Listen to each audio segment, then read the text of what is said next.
యేసు ప్రభు వారు యెరూషలేముకు వస్తా ఉన్నప్పుడు ఆ ప్రాంత ప్రజలు సంతోషంతో ఆనందంతో రాజుల రాజు ప్రభుల ప్రభువు యెహోవా పేరట వచ్చుచూ ఉన్నాడు కనుక ఆయనకి జయము జయము జయము అని ఆ ప్రాంతంలో ఉన్న వారందరూ నాదములు చేస్తూ గంభీర స్వరములతో కేకలు వేస్తూ ప్రభుని వారి యొక్క ప్రాంతంలోనికి ఆహ్వానించిన రోజు. హల్లెలూయా, హల్లెలూయా.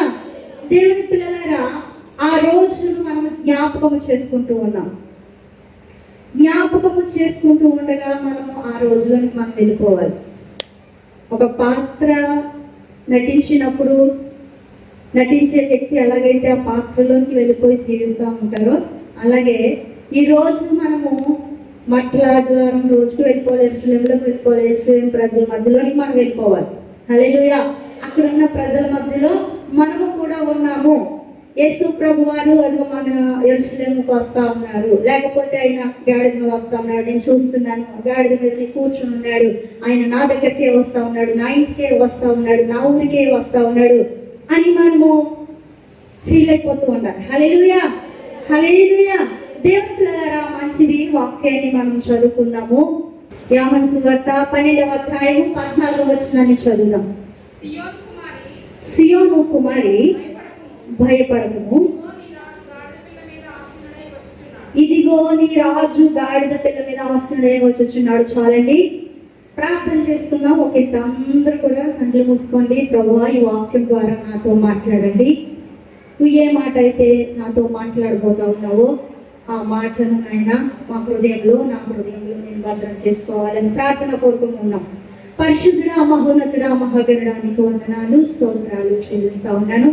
ఈ ఉదయకాల సమయమందు నీ వాక్యాన్ని మేము ధ్యానిస్తూ ఉండగా మా అందరితో మీరు మాట్లాడండి. ఇదిగో ప్రభా, యొక్క ప్రత్యేక దినమందు నైనా నీ వాక్యాన్ని మేము ధ్యానిస్తూ ఉండగా, నీ వాక్యాన్ని ప్రభా మేము నైనా తండ్రి ఆలకిస్తూ ఉండగా నీవే మాతో మాట్లాడండి.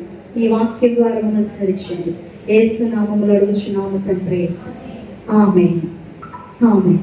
దేవుని పిల్లలారా, ఇక్కడ యోహాను సువార్త 12వ అధ్యాయం 14వ వచనంలో మనకి కనబడతా ఉంది. ఆయన ఒక గాడిద పిల్ల మీద ఆసీనుడై వచ్చుచూ ఉన్నాడు. హల్లెలూయా, హల్లెలూయా. ఆయన యెరూషలేమునకు గాడిద మీద వస్తా ఉన్నాడు.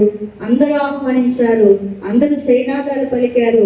దేవునికి లేకపోతే యేసు ప్రభు వారికి జయము జయము జయము, యెహోవా పేరట వచ్చుచూ ఉన్నాడని ఆయనకు జయనాదాలు పలికారు. అయితే ఈ రోజు మనం ధ్యానించేది ఏంటంటే, ఆయన ఏ వాహనం మీద ఎక్కువ వచ్చాడండి? గాడిద మీద ఎక్కువ వచ్చాడు. అయితే మనం ఒక 4 రకాల గాడిదల గురించి మనం తెలుసుకుందాం. ఒక 4 రకాల గాడిదల గురించి. అందులో మొదటి గాడిద యోబు గ్రంథము. మొదటి గాడిదను మనం చూద్దాం. యోబు గ్రంథము 39వ అధ్యాయము 5, 6, 7 వచనాలను మనం ధ్యానిద్దాం. అడవి గాడిదను స్వేచ్ఛగా పోనిచ్చిన వాడెవడు? అడవి గాడిద కట్లను విప్పిన వాడెవడు?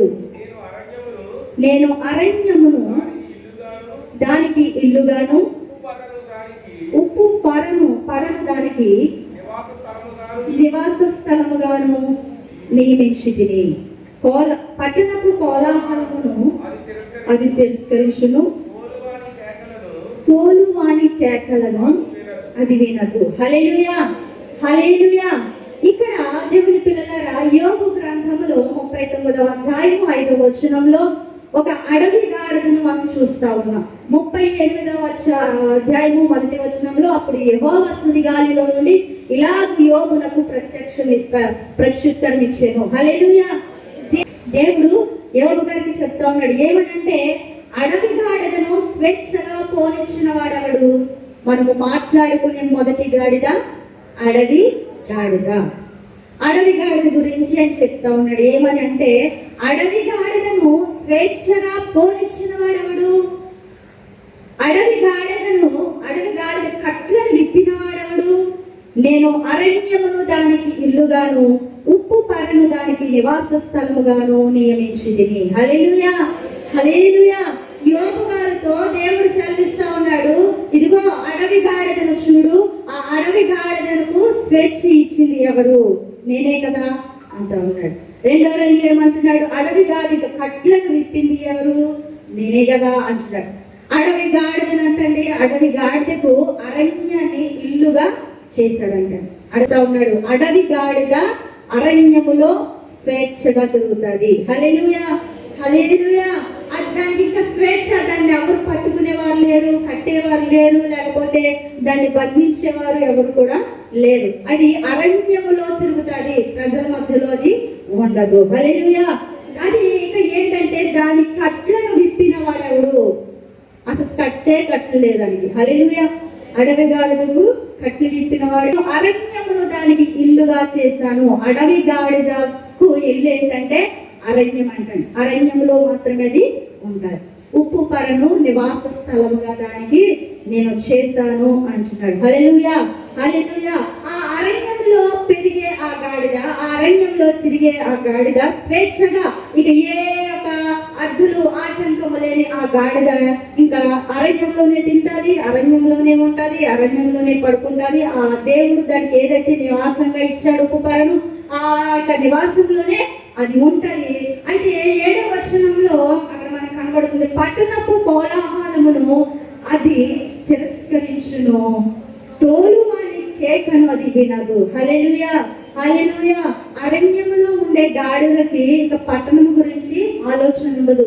పట్టణంలో పుట్టే సంతోషాలు కానివ్వండి, ఆనందము కానివ్వండి, ఇంకేమి ఆ గాడిదకు పట్టదు. హల్లెలూయా, హల్లెలూయా. యెరూషలేము పట్టణంలో ఏం జరుగుతుంది? యేసు ప్రభు వారు వచ్చినప్పుడు పండగ జరుగుతుంది.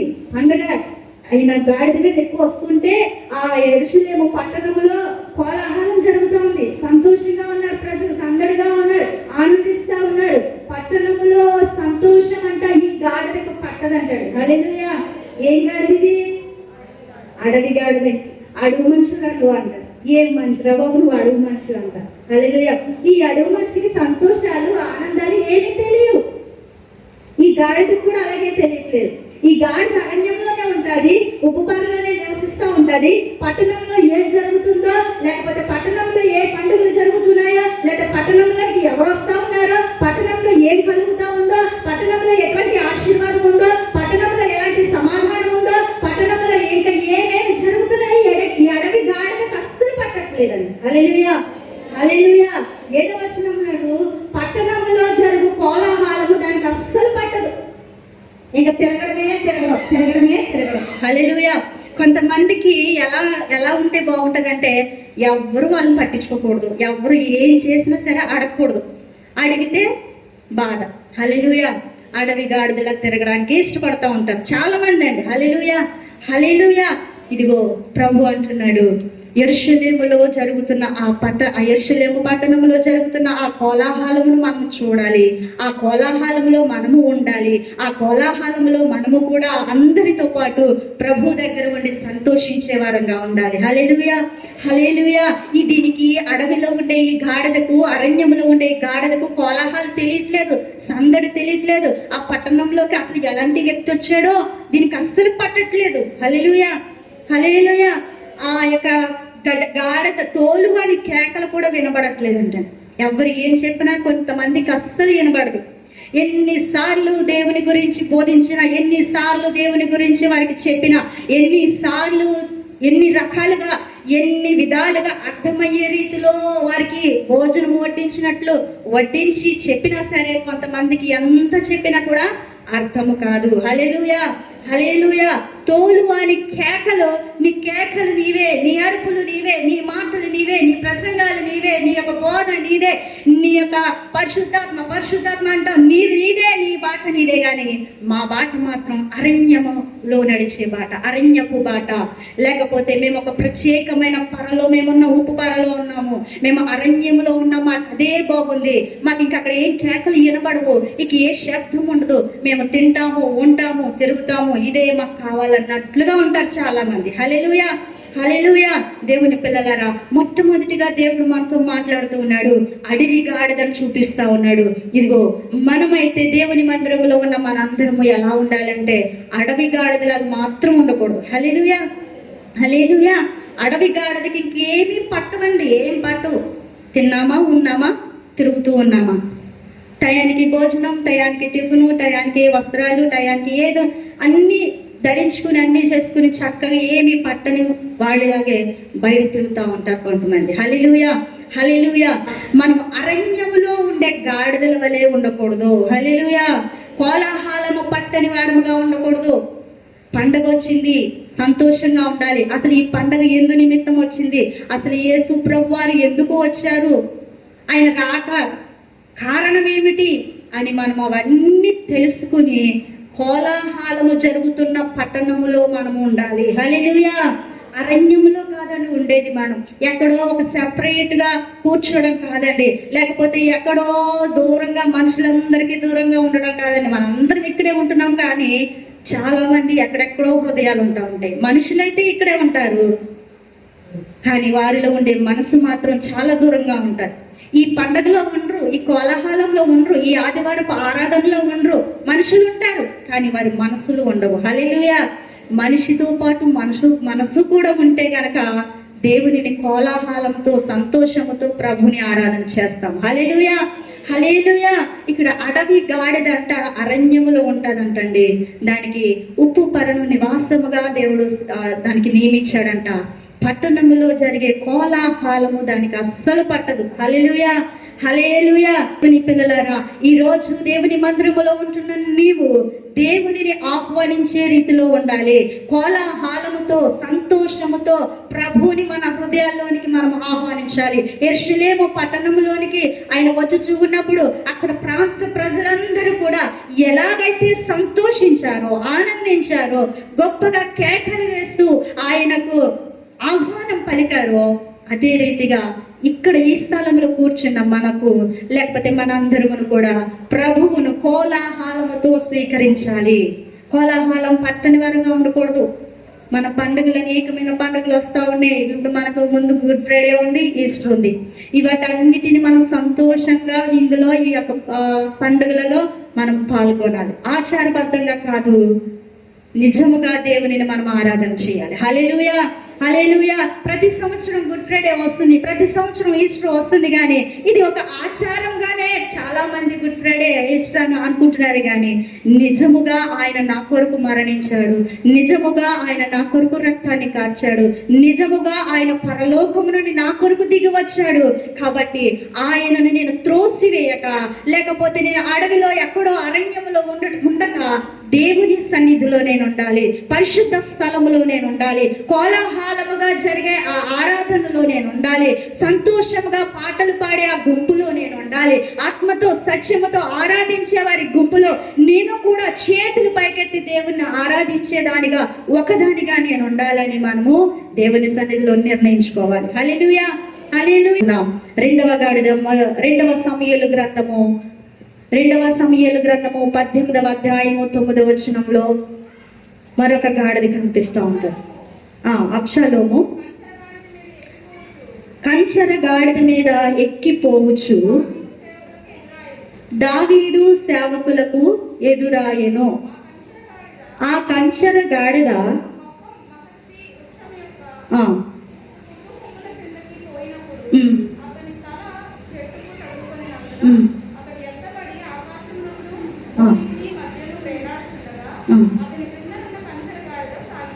కంచర గాడిద సాగిపోయింది. ఆమేన్, హల్లెలూయా. దేవుని పిల్లలారా, ఇక రెండవ గాడిద గురించి మనం ఆలోచన చేద్దాం. రెండవ గాడిద కంచర గాడిద. అబ్షాలోము అంట కంచర గాడిద మీద ఎక్కి పోవచ్చు, దావీదు సేవకులకు ఎదురాయెను. ఆ కంచర గాడిద ఒక గొప్ప మస్తకి వృక్షము యొక్క చిక్కు కొమ్మల క్రిందకు పోయినప్పుడు అతని తల చెట్టుకు తగులుకొనినందున అతడు ఎత్తబడి ఆకాశమునకును భూమినికి మధ్య వేలాడుచుండగా అతని క్రిందనున్న కంచరగాడిద సాగిపోయి వెళ్ళిపోయిందంట. హల్లెలూయా. ఇక్కడ అబ్షాలోము కనపడతా ఉన్నాడు. ఈ అబ్షాలోము ఎవరు అంటే దావీదు కుమారుడు. హల్లెలూయా. అబ్షాలోము ఎవరండి? దావీదు కుమారుడు, 3వ కుమారుడు. అయితే ఈ అబ్షాలోము ఎందుకు ఆ చెట్టు కొమ్మలకు చిక్కుకున్నాడు? ఎందుకు ఆ మస్తకి వృక్షము దగ్గర ఆ కొమ్మలకు తల చిక్కుకొని ఆయన అక్కడ ఎందుకు చనిపోవలసి వచ్చింది? స్వార్థపరుడుగా కనబడతా ఉన్నాడు. హల్లెలూయా. హల్లెలూయా. ఈ అబ్షాలోము తన తండ్రి అధికారాన్ని తండ్రి ఉండగానే తీసుకోవాలని ఆశపడతా ఉన్నాడు. తండ్రిని చంపాలని ఆయన ఒక ఆలోచన కలిగి ఉన్నాడు. హల్లెలూయా, హల్లెలూయా. ఈ అబ్షాలోము యొక్క గుణగణాలను మనం చూసినట్లయితే అబ్షాలోము ఎలా ఉన్నాడు అంటే ఆయన మేలు చేసిన వారికి కీడు చేసేవాడుగా ఉన్నాడంటే. హల్లెలూయా, హల్లెలూయా. మేలు చేసిన వారికి కీడు చేసేవాడుగా ఉన్నాడంట. రెండవది పదవీ కాంక్షతో ఆయన ఉన్నాడంట. పదవీ కాంక్షతోనే ఆయనకు మరణము సంభవించింది. ఏంటి పదవీ కాంక్ష అంటే దావీదు ఉన్న ఆ యొక్క సింహాసనము ఆయన పొందుకోవాలని. హల్లెలూయా, హల్లెలూయా. దేవుని పిల్లలారా, ఇక్కడ కంచర గాడిద మీద కూర్చున్న ఈ అబ్షాలోము కూడా ఒక కంచర గాడిదతో సమానం. అందరూ శ్రద్ధగా వినాలండి. కంచర గాడిద మీద కూర్చున్న ఈ యొక్క వ్యక్తి, అబ్షాలోము అని పిలువబడుతున్న ఈ వ్యక్తి ఒక కంచర గాడిదతో సమానము. ఈ అబ్షాలోము అనే వ్యక్తి నిజానికి చూస్తేనంటండి చాలా అందగాడంటండి. చాలా స్వరూపంలో చాలా అందమైన వ్యక్తి అంటండి.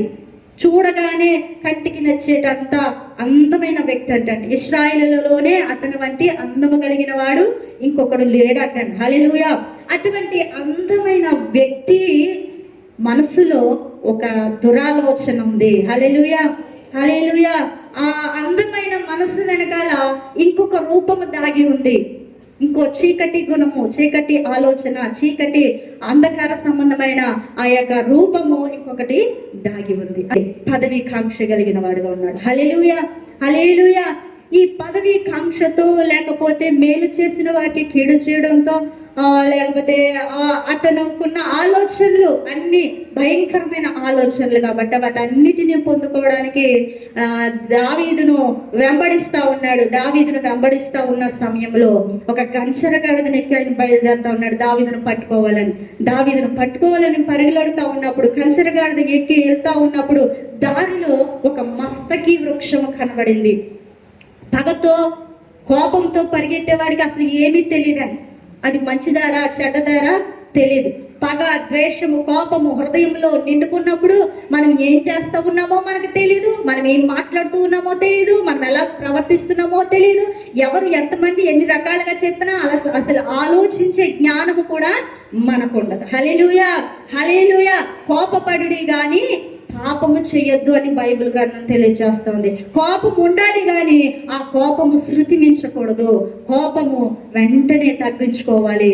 లేకపోతే ఆ కోపములో మనం ఏం చేస్తామో, ఎవరిని ఎలాగ మాట్లాడతామో, ఎవరిని ఎలాగ కృంగదీస్తామో, ఎవరిని ఎలాగ అవమానపరుస్తామో, ఎలాగ ఎవరిని నరహత్య చేస్తామో మనకైతే తెలీదు. దేవుని పిల్లలారా, కోపములో మనము చాలా నెమ్మదిగా ఉండాలి. కోపం వచ్చినప్పుడల్లా ప్రభువుని జ్ఞాపకం చేసుకోవాలి. హల్లెలూయా, హల్లెలూయా.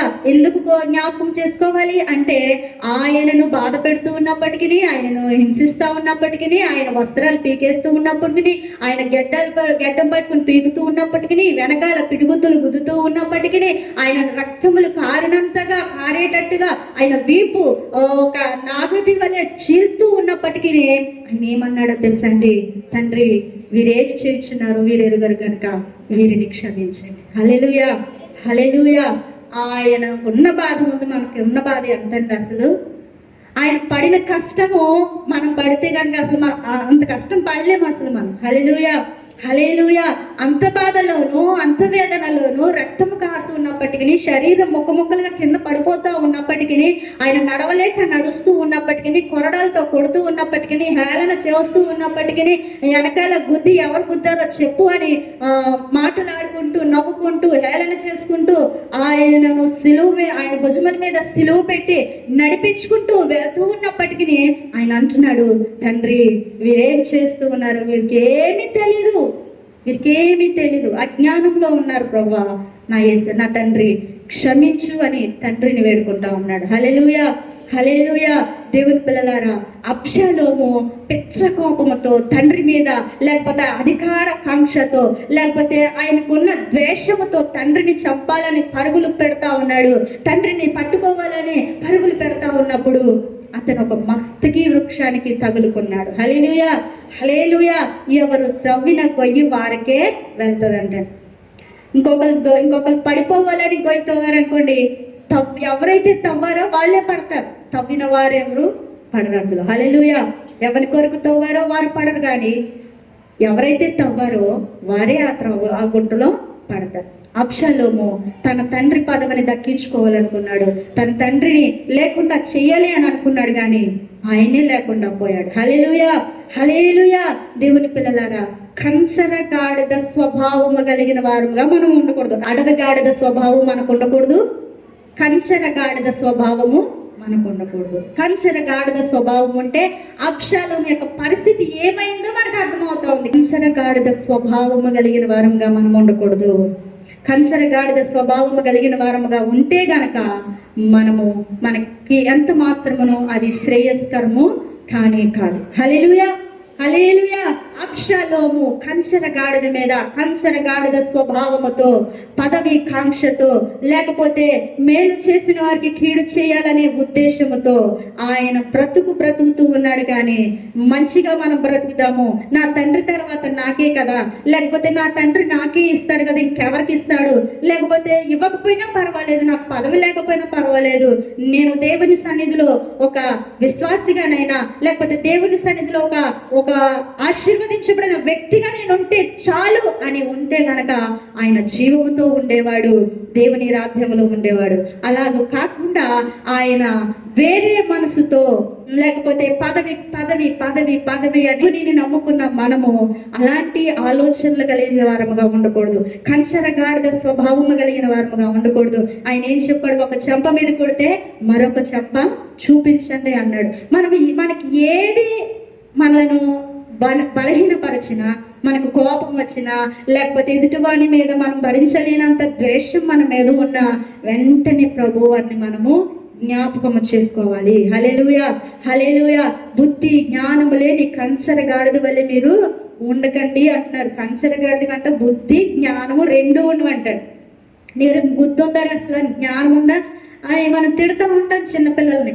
అయితే దేవుని పిల్లలారా, మనము మనుషులము కాబట్టి దేవుని హస్తముల చేత మనలను ఆయన నిర్మించి, ఆయన ఊపిరిని మన నాసికారంధ్రంలో ఉంచి జీవాత్మగా మనల్ని చేసిన దేవాతి దేవుని పిల్లలమై ఉన్నాము గనక మనము బుద్ధి జ్ఞానము కలిగిన బిడ్డలముగా ఉండాలి. హల్లెలూయా, హల్లెలూయా. బుద్ధి జ్ఞానము లేని కంచర గాడిద వలె ప్రవర్తించకూడదు. మన మనసుకు ఎలాగో తోస్తే అలాగూ మాట్లాడకూడదు, మన మనసుకు ఎలాగో నచ్చితే అలాగో మనం నడవకూడదు. మంచి స్వభావము కలిగిన వారంగా మనము నడుచుకోవాలి. అబ్షాలోము ఎలాగైతే ఆలోచన లేకుండా, లేకపోతే మనసులో దుష్ట ఆలోచన పెట్టుకుని ఆయన ప్రవర్తించాడో, అటువంటి ప్రవర్తన మనలో ఉందేమో ఒకసారి చూసుకోవాలి. ప్రతి ఒక్కరిలోనూ ఉంటాయి కోపాలు, ప్రతి ఒక్కరికి ద్వేషం ఉంటుంది. ద్వేషం లేని మానవుడు లేడు, కోపము లేని మానవుడు లేడు. అయితే మన ద్వేషాన్ని, మన కోపాన్ని ప్రతి దినము కూడా దేవుని సన్నిధిలో ఒప్పుకుంటూ మనము దేవుని కనికరాన్ని మనం పొందుకోవాలి. హల్లెలూయా, హల్లెలూయా. మన దోషములు, మన పాపములు దేవుని సన్నిధిలో ఒప్పుకుంటే ఆయన కనికరాన్ని మనం పొందుకుంటామంటాను. దేవుని కనికరాన్ని పొందుకుంటే అంతకు మించినది ఏమి కూడా ఈ లోకంలో లేదు. హల్లెలూయా, హల్లెలూయా. మనుషుని దగ్గరికి వెళ్ళి మనం క్షమాపణ అడిగేసి అమ్మయ్యా అనుకుంటాం, నేను క్షమాపణ అడిగేస్తాను అనుకుంటాం. కానీ దేవుని పిల్లలారా, మనుషులు క్షమించకపోయినా మనకు కలిగే లాభ నష్టాలు లేవు. కానీ దేవుని సన్నిధిలో మనం మోకరించి ఆయన క్షమాపణను పొందుకోకపోతే మన జీవితాన్ని మనం నష్టపోతాము. హల్లెలూయా, హల్లెలూయా. దేవుని కనికరము మన మీద ఉండాలి. మనం చేసిన ప్రతి దుష్ట ఆలోచనను బట్టి, చెడ్డ కార్యములను బట్టి దేవుని మందిరంలోనికి వచ్చి ప్రతి దినము ఆయనను వేడుకోవాలి, ఆయన కనికరాన్ని మనం వేడుకోవాలి. అలాగ వేడుకుంటే మనము మన జీవితాన్ని ఒకానొక నాడు దేవుని సన్నిధిలో మనం కలిగి ఉంటాము. హల్లెలూయా. మార్కు సువార్త 11వ అధ్యాయము 4వ వచనాన్ని చదువుదామని.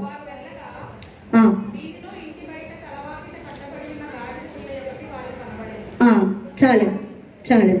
అక్కడ ఒక గాడిద, కట్టబడిన గాడిద అక్కడ కనబడింది. ఎవరికి? శిష్యులకి. ఏంటి అంటే మన పైన చదివినట్లయితే యేసు ప్రభు వారు వారికి సెలవిస్తారు. గాడిద యజమాని మిమ్మల్ని అడిగితే గనక ఇది ప్రభు నాకు కావాలి అని చెప్పండి అని యేసు ప్రభు వారు తన శిష్యులకు చెప్పి గాడిద దగ్గరకు పంపిస్తారు. 6 శిష్యులు వెళ్ళి ఆ గాడిదను తీసుకొస్తా ఉంటారు. హల్లెలూయా, హల్లెలూయా.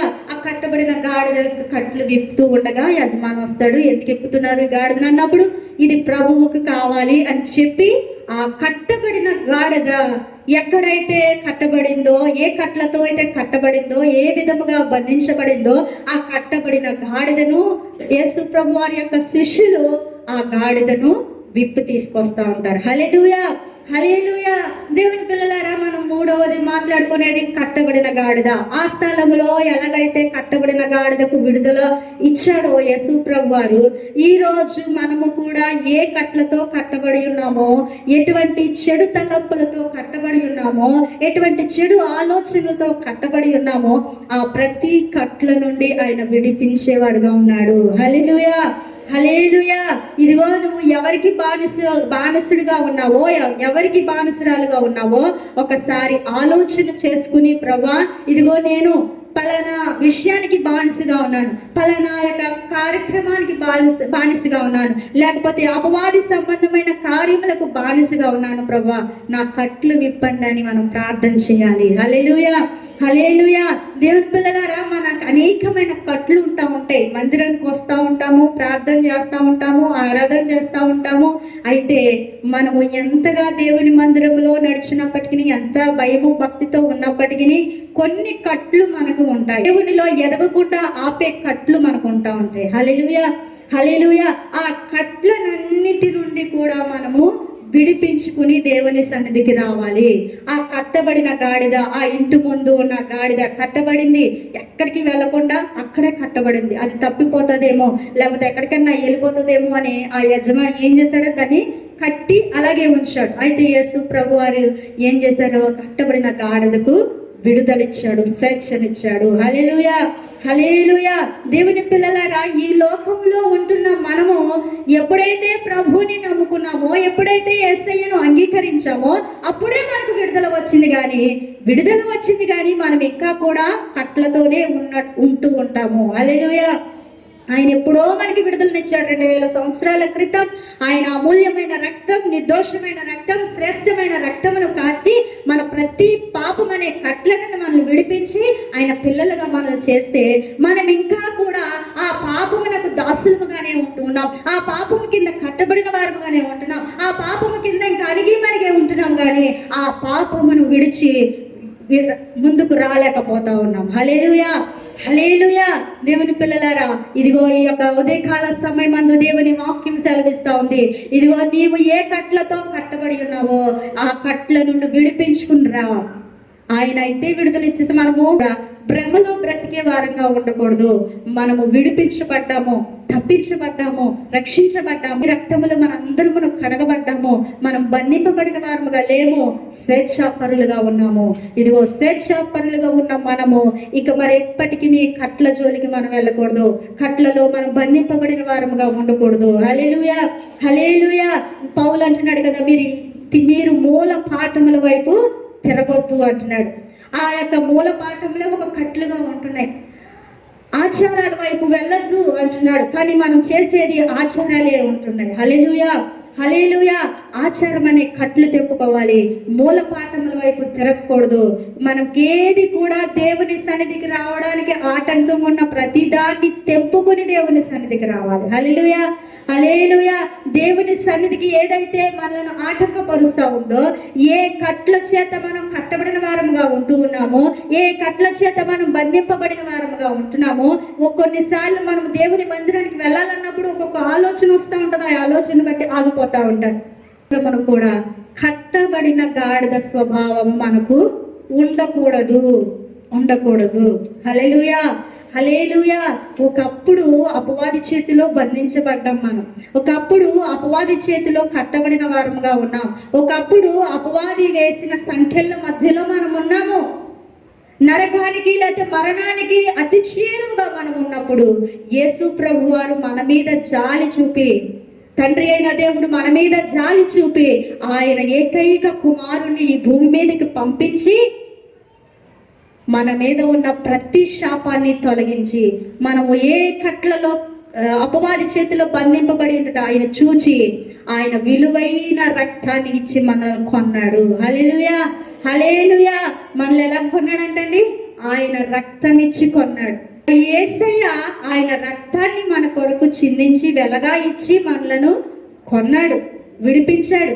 కట్ల నుండి మనలను విడిపించి స్వేచ్ఛాపరులుగా చేశాడు. కాబట్టి ఇంకా కట్టబడిన గాఢద స్వభావము కలిగిన వారముగా మనం ఉండకూడదు. హల్లెలూయా, హల్లెలూయా.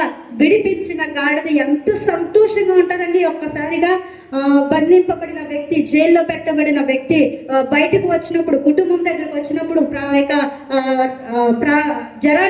జరా అరణ్యంలోనికి వచ్చినప్పుడు ఎలా సంతోషిస్తాడు, ఎలా ఆనందిస్తాడంటే, అయ్యో ఇప్పటి వరకు నేను 4 గోడల మధ్యలో ఉన్నాను, ఇప్పటి వరకు బందీ గృహంలో నేను ఉన్నాను, ఇప్పటి వరకు నాకు అసలు ఈ ప్రాంతం అసలు చూడలేదు, చాలా రోజులైంది, లేకపోతే నా కుటుంబాన్ని నేను చూసి చాలా రోజులైంది, నా బిడ్డలను చూసి నేను చాలా రోజులైంది, ఇప్పటికి నాకు స్వేచ్ఛ వచ్చింది, ఇప్పటికి నాకు విడుదల వచ్చింది, ఇప్పటికి నా కుటుంబంతో నేను కలిశాను, ఇప్పటికి నా ప్రజలతో నేను కలిశాను, ఇప్పటికి నా ఇరుగు పొరుగు వారితో నేను ఆనందిస్తా ఉన్నాను, ఈ సమయము నాకు మళ్ళా దొరికినందుకు సంతోషించాలి, ఆనందించాలని మనస్సులో గంతులు వేస్తాడు. పైకి కూడా ఆనందంగానే కనిపిస్తూ ఉంటాడు. హల్లెలూయా, హల్లెలూయా. దేవుని పిల్లలారా, అయితే మనము ఒకప్పటి పరిస్థితి మందంటే 4 గోడల మధ్యలో ఉన్న వారమే. ప్రభు సన్నిధికి రానంత కాలము కూడా అపవాది చేతిలో బంధించబడిన వారమే. అయితే దేవుని పిల్లలారా, దేవుని సన్నిధికి మనం వచ్చాము, ఆయన రక్తము చేత మనం కొనబడ్డాము, రక్షించబడ్డాము, విడిపించబడ్డాము. కాబట్టి సంతోషించి ఆనందించాలి. హల్లెలూయా, హల్లెలూయా. అపోస్తలుడైన పౌలు అంటాడు కదా ఫిలిప్పీ పత్రికలో 4:4 ప్రభునందు ఆనందించుడి, మరలా చెప్పుదును ప్రభునందు ఆనందించండి. హల్లెలూయా, హల్లెలూయా. నేను విడిపించబడ్డానండి, నేను రక్షించబడ్డానండి, నేను తప్పించబడ్డానండి అని మాటలతో చెబితే కాదు, కానీ మనం ప్రభునందు ఆనందించే వారంగా ఉండాలి, మరలా ఆనందించే వారంగా ఉండాలి, ప్రతి సమయంలో ఆనందించే వారంగా ఉండాలి, ప్రతి యొక్క పనిలో కూడా దేవునిని బట్టి ఆనందించే వారంగా ఉండాలి. హల్లెలూయా, హల్లెలూయా. ఇంకా బంధింపబడిన ఆలోచనతో ఉండకూడదు. ఏమోనండి దేవుడు నన్ను చూడట్లేదండి, ఏమోనండి దేవుడు నన్ను పట్టించుకోవట్లేదండి, ఏమోనండి నాకేంటండి శోధనలు, అపవాది నన్ను వెంటాడుతున్నాడండి, అపవాది నన్ను పట్టుకున్నాడని. అపవాది మనల్ని పట్టుకోలేదు, పట్టుకున్నాడని భ్రమలో మనం ఉంటూ ఉన్నాం. హల్లెలూయా, హల్లెలూయా. దేవుని పిల్లల దగ్గరకు ఏది కూడా రానేయడంటండి దేవుడు. హల్లెలూయా. ఆయన పిల్లలైన వారి దగ్గరికి ఏ కీడు రాకుండా ఆయన కాపాడేవాడుగా ఉన్నాడు. ఇశ్రాయేలులను కాపాడువాడు కునుకడు, నిద్రపోడు. ఆయన పిల్లలమైన మనము కష్టాల పాలు, నిందల పాలు, ఏడుస్తుంటే, దుఃఖిస్తుంటే ఆయన చూసి ఆనందించేవాడు కాదు. నిరంతరము రాత్రి పగలు ఆయన నిద్రపోకుండా, కునికేయకుండా, కంటి రెప్ప వాల్చకుండా నిన్ను నన్ను కూడా ఆయన చూస్తూ మనకి కాపలాగా ఉన్న దేవుడు. హల్లెలూయా, హల్లెలూయా. దేవుని పిల్లలాగా భ్రమలో నుంచి బయటికి రావాలి మనం. 3వది ఏంటండి? భ్రమలో నుంచి బయటకు రావాలి. కట్టబడి ఉన్నామనే భ్రమ, లేకపోతే శోధనలు నన్ను వెంటాడుతూ ఉన్నాయి, అపవాది చేతిలో నేనున్నాను, లేకపోతే అపవాది నా కుటుంబాన్ని వెంటాడుతూ ఉందనే భ్రమలో నుంచి రావాలి. హల్లెలూయా, హల్లెలూయా. మనము చేసుకున్న తప్పిదములు బట్టి, మనం నడిచిన నడకను బట్టే మనకు శోధనలు వస్తూ ఉంటాయి. మనం గ్రహించక అడుగులు ముందుకు వేసుకుంటూ వెళ్ళిపోయామనుకోండి, గొప్ప తగిలింది. ఎవరి వల్ల గొప్ప తగిలింది? మన నిర్లక్ష్యం వల్లనే కాలుకు దెబ్బ తగిలింది, మన నిర్లక్ష్యం వల్లనే గాయమైంది. అది ఎవరి వలనో కాదు. నా భర్త గారు కంగారు పెట్టేశారండి, అందుకే నేను ముందుకెళ్ళానండి, అందుకే పడిపోయానండి, నా భర్త గారి వల్లనే నాకు గాయమైంది, లేకపోతే మా చెల్లి వల్లనే గాయమైంది, లేకపోతే మా అక్క వల్లనే గాయమైంది, లేకపోతే మా అత్తమామల వల్లనే గాయమైంది, లేకపోతే అపవాది వల్లనే గాయపడ్డాను నేనని మనం వీళ్ళ మీద నిందలు వేసేవారముగా ఉంటాము. కానీ అయ్యో నేను చూసుకోకుండా నడిచానే, అక్కడ నాకు కనిపిస్తూ ఉంది ఒక పెద్ద రాయి ఉందని తెలుస్తుంది, ఆ రాయికి తగిలితే నేను పడిపోవడమో లేదా నాకు గాయం అవడమో జరుగుతూ ఉంటుంది. కాబట్టి దాన్ని తప్పించుకుని వెళ్దామనే జ్ఞానము కలిగి వెళ్ళాలి తప్ప మనము ముందుకు వెళ్ళిపోయినట్లయితే, చూసుకోకుండా వెళ్ళిపోయి, కంగారుగా వెళ్ళిపోయి, నాకేమవుతుంది, అది చిన్నవాడే, అది చిన్నదే పెద్దదేం కాదని మనం వెళ్ళిపోయి ముందుకు పడిపోతే అది మనకి గాయాలు అవుతూ ఉంటాయి. ఆ గాయాలు మనకి ఎదుటి వారి మీద నెట్టేస్తూ ఉంటారు. హల్లెలూయా. దేవుని పిల్లలారా, ఈ యొక్క జీవితంలో మనము భ్రమలో నుంచి రావాలి. ఇదిగో ఈ లోకము మనకు శాశ్వతము కాదు, ఈ లోకములో ఉన్నది మనకు శాశ్వతము కాదు, ఈ లోకంలో అనుభవించేవి మనకు శాశ్వతము కావు. ఆ శాశ్వతుడైన యేసు ప్రభువారే మనకు శాశ్వతమైన వాడు. శాశ్వతుడైన యేసు ప్రభువారే మనకు శాశ్వతము తప్ప ఇది ఈ లోకము మనకు అశాశ్వతమైనది. హల్లెలూయా, హల్లెలూయా. ఈ అశాశ్వతమైన లోకములో మనం భ్రమతో బ్రతికేస్తా ఉన్నాం, భ్రమతో బ్రతికేస్తాం. దేవుని సన్నిధిలో మనం అందరము ఆనందించాలి, సంతోషించాలి.